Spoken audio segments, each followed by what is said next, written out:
Nausisa ni Maricel Soriano, love life ni Kim Chu, parang telepono.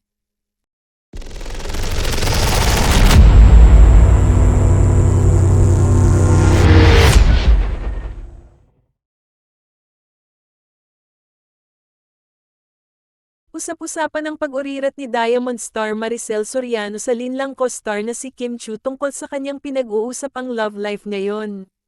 Nagkalabang dalawa sa YouTube channel ni Maria at naging yaya for a day ni Kimi.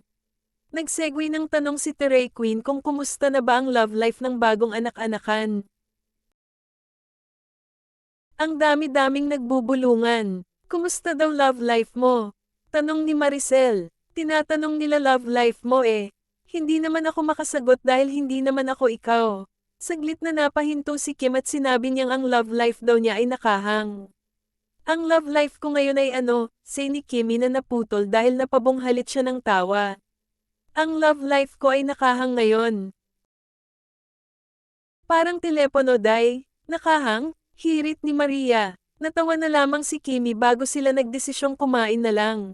Hanggang sa kasalukuyan kasi ay hindi pa malinaw at kumpirmado kung hiwalay na ba sila ni kapuso actor na si Sian Lim.